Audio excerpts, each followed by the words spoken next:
پہلے حصے میں آپ کو 1947 سے پہلے یعنی تقسیم ہند سے پہلے والے کلری کی تاریخ سے روشناس کروایا تھا، جس میں مسلمان، ہندو اور سکھ سب مل کر رہتے تھے۔ اس حصے میں یعنی دوسرے حصے میں آپ کو 1947 یعنی تقسیم ہند کے بعد کی کلری سے روشناس کروایا جائے گا، اور کچھ وہ معلومات بھی شامل کی جائیں گی جو پہلے حصے میں رہ گئی تھیں۔ جیسا کہ پہلے ذکر کیا گیا تھا کہ بہادری، جرأت اور جنگجوئی صفات سے لیس سپاہ گری صدیوں سے کلری کے لوگوں کا بنیادی پیشہ رہا ہے۔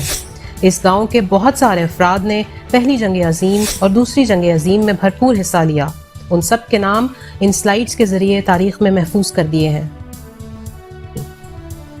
آزادی قربانیوں کے بغیر حاصل نہیں ہو سکتی، اور نہ ہی آزادی کی کوئی قیمت ہو سکتی ہے۔ انڈین فوج کی بھرپور مدد کے باوجود ہمارے بزرگوں کی بے انتہا قربانیوں، مصائب اور تکالیف کے بعد آزاد کشمیر کا موجودہ خطہ بالآخر مہاراجہ کے تسلط سے آزاد ہوا، اور اس کے ساتھ ہی مسلمانوں کو مکمل مذہبی آزادی ملی، اور مہاراجہ کی بے جا پابندیوں، بے انتہا ٹیکس اور کمر توڑ سودی نظام اور سودی قرضوں سے چھٹکارا ملا۔ اگر میجر محمد افضل شہید مہاراجہ کے خلاف بغاوت کر کے ہمارے علاقے میں تحریک آزادی کشمیر کا آغاز نہ کرتے تو شاید آج ہمارا یہ علاقہ آزاد نہ ہوا ہوتا۔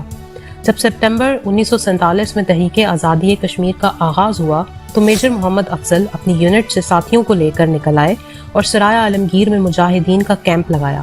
پھر وہاں سے کشمیر میں داخل ہوئے اور راستے میں جہاں جہاں بھی مہاراجہ کی فوجی چوکیاں تھیں ان پر حملہ کرتے اور انہیں فتح کرتے جاتے۔ سب سے پہلے علی بیگ چوکی جو پاکستان اور کشمیر کے بارڈر پر پہلی چوکی تھی اسے فتح کیا۔ پھر جاتلاں کو کلیئر کرتے ہوئے مہاراجہ کی ایک بڑی اور اہم چوکی جو میرپور سے جہلم جانے والے راستے پر دریائے جہلم کے کنارے گوبند پور پر تعینات تھی، اس پر اپنے ساتھیوں کے ہمراہ حملہ کر کے فتح کیا۔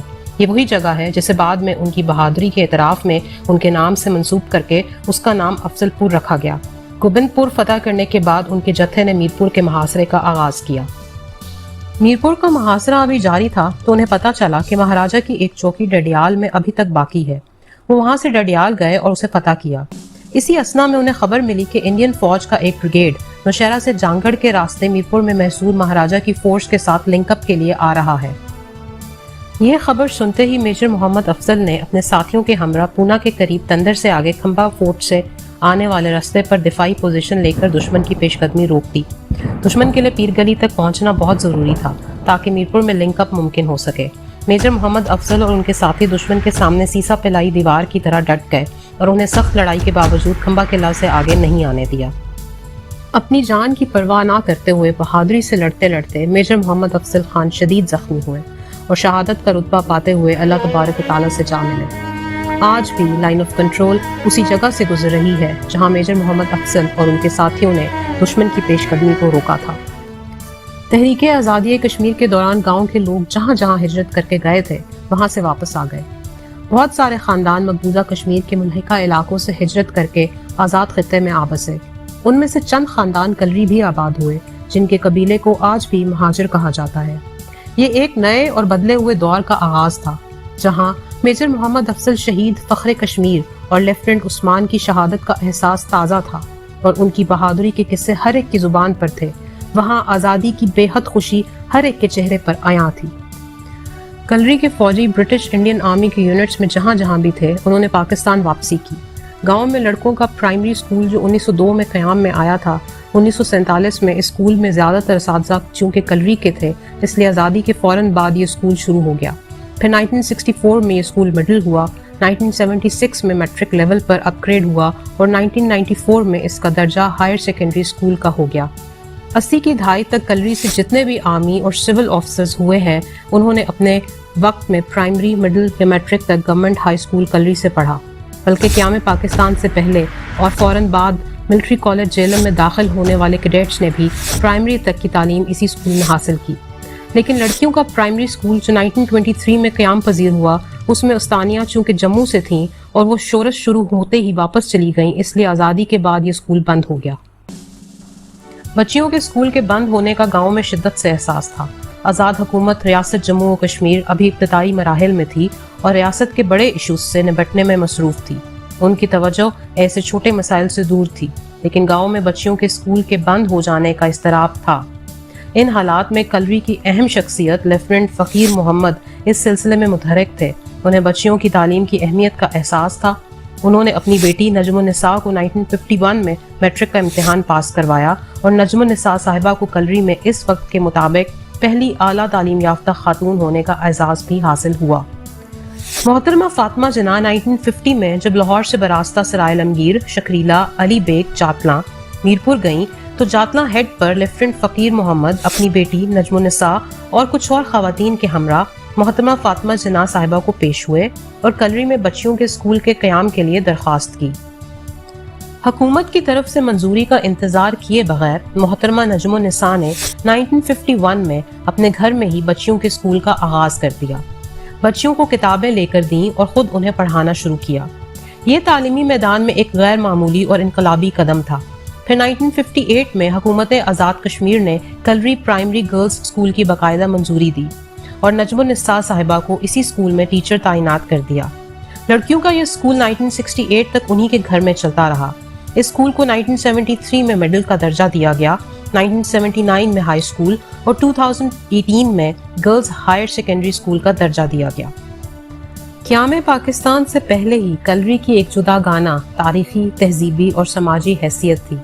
برٹش انڈیا کے زمانے میں یعنی 1947 سے پہلے جب آرمی آفیسرز ناپید تھے، کلری گاؤں سے 8 آرمی آفیسرز لیفٹیننٹ کرنل کے عہدے سے لے کر لیفٹیننٹ کے عہدے پر فائز تھے، جیسا کہ کرنل علی اکبر صاحب، میجر غوث محمد جو بعد میں بریگیڈیئر کے عہدے سے ریٹائر ہوئے، میجر محمد اکبر خان جو بعد میں لیفٹیننٹ جنرل کے عہدے سے ریٹائر ہوئے، میجر محمد افضل خان شہید فخر کشمیر، لیفٹیننٹ عثمان علی شہید اور اعزازی لیفٹیننٹ فقیر محمد، اعزازی لیفٹیننٹ عطا اللہ اور لیفٹیننٹ الف خان۔ ان میں سے 5 ایک ہی فیملی سے تھے۔ شاید اس وقت کلری واحد ایسا گاؤں ہوا ہوگا جس میں ایک ہی فیملی سے اتنے زیادہ آرمی آفیسرز ہوئے ہوں۔ قیام پاکستان کے فوراً بعد میجر اعظم صاحب، میجر زمان صاحب اور کرنل اورنگزیب صاحب نے آرمی میں کمیشن لیا۔ آزاد حکومت ریاست جموں و کشمیر کے بننے کے بعد ریاستی علاقے کی بحالی کا کام شروع ہو گیا۔ اسی طرح گاؤں کے رفاع عامہ پر توجہ دی گئی۔ کرنل علی اکبر صاحب کی کاوشوں سے لڑکیوں کے اسکول اور بیسک ہیلتھ یونٹ کا قیام عمل میں لایا گیا اور لڑکوں کے اسکول کو بھی اپ گریڈ کر کے مڈل کا درجہ دیا گیا۔ کرنل علی اکبر صاحب ہی کی کاوشوں سے قیام پاکستان سے پہلے کلری کو منڈی کا درجہ دیا گیا اور اسی دوران یعنی مہاراجہ کے دور میں لڑکوں اور لڑکیوں کے اسکولوں کا قیام بھی عمل میں آیا۔ وہ اپنی سخاوت اور مہمان نوازی کی وجہ سے پورے علاقے میں جانے جاتے تھے۔ گاؤں سے گزرنے والا ہر شخص ان کے گھر سے کھانا کھائے بغیر نہیں جا سکتا تھا، اور اگر کوئی باہر کی بارات گاؤں سے گزر کر جا رہی ہو تو وہ اسے بھی گھر پر روک کر پوری بارات کی دعوت کرتے تھے۔ سخاوت اور مہمان نوازی میں وہ بے مثال تھے جس میں ان کا کوئی ثانی نہ تھا، اور لوگ انہیں اپنے دور کا حاتم طائی بھی کہتے تھے۔ 50 کی دہائی کے آخر اور 60 کی دہائی میں نوجوانوں کا رجحان آرمی کے بجائے برطانیہ جانے کی طرف بڑھ گیا اور 1958 میں گاؤں سے پہلے آدمی کرنل علی اکبر صاحب کے چھوٹے بیٹے اور ایس پی راجہ ممتاز خان کے چھوٹے بھائی راجہ عظیم خان برطانیہ گئے۔ اس کے بعد بہت تعداد میں نوجوانوں نے برطانیہ جانا شروع کر دیا، جن کی آج تیسری نسل وہاں پر مقیم ہے۔ پہلی جنریشن اور کسی حد تک دوسری جنریشن معاشی سٹرگل میں ہی رہی، لیکن ان کی تیسری جنریشن نے مختلف شعبوں میں نمایاں کامیابیاں حاصل کی۔ مثال کے طور پر غزالہ اکرم اسکاٹ لینڈ سے کلری کی پہلی بچی تھی جنہوں نے فارمیسی میں برطانیہ میں پی ایچ ڈی کی ڈگری حاصل کی۔ اسی طرح سکندر اعظم صاحب کی بیٹی سنم اسکاٹ لینڈ سے کلری کی پہلی بچی جس نے آکسفورڈ میں تعلیم حاصل کر کے وہاں سے پی ایچ ڈی کی۔ اسی طرح محمد یوسف المعروف ڈاکٹر یوسف صاحب کی بیٹی حلیمہ یوسف کو پبلک سروس میں اپنی انتہائی بے مثال خدمات پر grant of the dignity of an ordinary member of the civil division of the order of the British empire کا اعزاز ملا، جس پر ہم سب فخر محسوس کرتے ہیں۔ وہاں کی سیاست کے میدان میں میجر زمان صاحب کی بیٹی اور بریگیڈیئر غوث صاحب کی بہو محترمہ شاہینہ ہارون نے ایک نمایاں نام پیدا کیا ہے۔ وہ 1999 میں برطانیہ منتقل ہوئیں اور تھوڑے ہی عرصے میں اپنی منفرد قائدانہ صلاحیتوں کی بدولت 2012 میں بری سے کونسلر منتخب ہوئیں اور 2022 میں بری کونسل کی پہلی مسلم اور پہلی خاتون میئر منتخب ہوئیں۔ برطانیہ جانے سے گاؤں کے بہت سارے گھروں میں معاشی خوشحالی آئی اور لوگوں نے گاؤں سے باہر شفٹ ہونا شروع کیا۔ ملکہ آباد کا قیام بھی اسی بدولت ہوا اور کچھ فیملیز کا میرپور شفٹ ہونا بھی اسی باعث ہوا۔ میرپور بھی مولوی محمود صاحب کی فیملی اور مولوی فیض صاحب کے بیٹے الطاف صاحب اور ملک مشتاق اور ان کے بھائی ملک گلاب خان شفٹ ہوئے۔ 60 کی دہائی میں میجر غوث محمد کرنل بن چکے تھے اور میجر محمد اکبر پہلے کرنل اور پھر 1964 میں بریگیڈیئر کے عہدے پر ترقی پا چکے تھے۔ 1965 کی جنگ میں 105 بریگیڈ کی کمانڈ کرتے ہوئے بریگیڈیئر محمد اکبر صاحب نے سلیمانکی کے محاذ کا دفاع کیا۔ 60 کی دہائی میں چونکہ نوجوانوں کا رجحان برطانیہ جانے پر ہو گیا تو اس وجہ سے سپاہ گری کے اس مشہور گاؤں سے 1965 کی جنگ کے بعد صرف 2 آفیسرز یعنی میجر طارق صاحب اور کرنل محمد فاروق صاحب نے کمیشن حاصل کیا۔ 1970 میں لیفٹیننٹ ظفر علی اکبر شہید نے کمیشن لیا۔ 1971 کی جنگ میں جنرل اکبر صاحب 12 ڈویژن کی کمانڈ کر رہے تھے، جبکہ ان کا بیٹا لیفٹیننٹ ظفر علی اکبر اپنی ریجمنٹ 13 لانسرز میں چونڈا کے محاذ پر دشمن سے لڑ رہا تھا اور اسی جنگ میں شہادت پائی۔ اللہ تبارک تعالیٰ ان کے بلند درجات کرے۔ 1971 کی جنگ کے بعد کرنل شاہ جہان صاحب نے آرمی میں کمیشن لیا، جبکہ 70 کی دہائی کے آخر میں کرنل سعادت صاحب نے کمیشن حاصل کیا۔ کلری کا ابھی تک کا ایک بہت سنہری دور تھا، لیکن 70 کی دہائی کلری کے لیے مشکل ثابت ہوئی۔ کرنل علی اکبر صاحب جیسی عظیم شخصیت 1973 میں اس دنیا سے رخصت ہو گئے۔ 1978 میں جنرل اکبر صاحب جب وہ برطانیہ میں سفیر تعینات تھے، جان لیوا دل کا دورہ پڑنے سے خالق حقیقی سے جا ملے اور 1979 میں بریگیڈیئر غوث محمد اس دنیا سے رخصت ہو گئے۔ کلری کو سپاہ گری کا گڑھ سمجھا جاتا تھا اور اسی لحاظ سے کلری کو یہ اعزاز حاصل تھا کہ یہاں سے لوگ آرمی کے ہر رینک یعنی سپاہی سے جنرل تک موجود تھے، لیکن برطانیہ جانے کی خواہش کی وجہ سے فوج میں جانے کا رجحان کم ہو گیا۔ تاہم 60 کی دہائی کے آخر میں جب اعزازی کیپٹن نیک محمد AMC سینٹر میں بطور صوبیدار میجر پوسٹ ہوئے تو انہوں نے بہت سے نوجوانوں کو اپنے ساتھ لے جا کر نرسنگ کے طور پر بھرتی کروا دیا، جو سب ریٹائرمنٹ کے بعد ڈاکٹر جانے جاتے ہیں۔ پھر کرنل فاروق صاحب نے 80 کی دہائی کے آخر میں اپنی یونٹ کی کمانڈ سنبھالی تو اپنے گاؤں اور علاقے سے بہت سے نوجوانوں کو بھرتی کروایا۔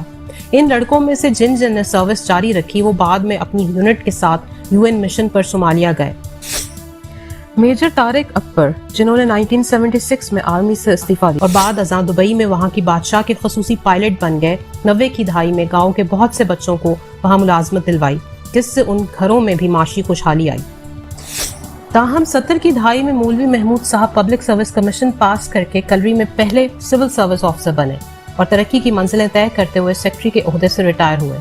اگرچہ 80 کی دہائی کے اوائل میں میجر اکرم صاحب اور میجر اسلم صاحب نے آرمی میں کمیشن لیا اور 1982 میں لیفٹیننٹ جنرل شرفقند صاحب پاکستان آرمی میں کمیشن کے لیے سلیکٹ ہوئے اور پہلے کاکول جونیئر اکیڈمی اور پھر PA میں جوائن کیا۔ اسی دوران کلری کی موجودہ تاریخ میں بحیثیت پہلے ڈاکٹر بریگیڈیئر ڈاکٹر ریاض صاحب آرمی میں سلیکٹ ہو گئے۔ 80 کی دہائی کے آخر میں تحریک آزادی کشمیر کی نئی لہر مقبوضہ کشمیر میں شروع ہوئی تو اس وقت میجر ماجد صاحب، میجر سعید زمان، کیپٹن تحفظ، میجر نعیم اسلم اور میجر اظہر صاحب نے مجاہد فورس جوائن کی، جبکہ ان سے پہلے 70 کی دہائی کے وسط میں میجر حبیب صاحب نے مجاہد فورس میں کمیشن لیا۔ فوج جوائن کرنے میں جو تسلسل میں کمی آئی تھی، سن 2005 میں یہ سلسلہ دوبارہ شروع ہوا اور بچوں نے دوبارہ فوج میں شمولیت اختیار کرنی شروع کر دی۔ 70 اور 80 کی دہائی میں کلری کے نوجوانوں نے پولیس سروس میں بھی شمولیت اختیار کی۔ ان میں قابل ذکر DSP شبیر صاحب، DSP کرامت اللہ اور SP نصر اللہ صاحب تھے، لیکن تاریخ ساز تبدیلی اس وقت ہوئی جب DC گل افشان صاحب CSS پاکستان کا امتحان پاس کر کے اسسٹنٹ کمشنر منتخب ہوئے۔ کلری کی بدقسمتی کہ زندگی نے گل افشان صاحب کا ساتھ زیادہ نہ دیا اور 1992 میں وہ اللہ کو پیارے ہو گئے۔ سول سروس میں منقطع ہونے والے تسلسل میں ایک نمایاں تبدیلی اس وقت آئی جب مظہر فاروق صاحب 1999 میں پبلک سروس کمیشن میں سلیکٹ ہوئے۔ الحمدللہ وہ ترقی کی منزلیں طے کرتے ہوئے آج سیکٹری احتساب بیورو آزاد کشمیر کے عہدے پر فائز ہیں۔ 90 کی دہائی کے وسط میں کلری میں نیا ٹرینڈ آیا اور پہلی بار یہاں کی بچیوں نے میڈیکل میں ایڈمیشن لیا اور سب سے پہلے کرنل شاہ جہان صاحب کی بیٹی اور پھر ہیڈ ماسٹر افتخار صاحب کی بیٹی ڈاکٹر بنی۔ ابھی گاؤں میں بہت سارے بچے اور بچیاں ڈاکٹر بن چکے ہیں۔ انہی میں سے آج ڈاکٹر مطیع الرحمان بحرین میں اور ڈاکٹر واسق بشیر چائنا میں اپنی خدمات دے رہے ہیں۔ ابھی یہ کارواں بڑھتا جا رہا ہے۔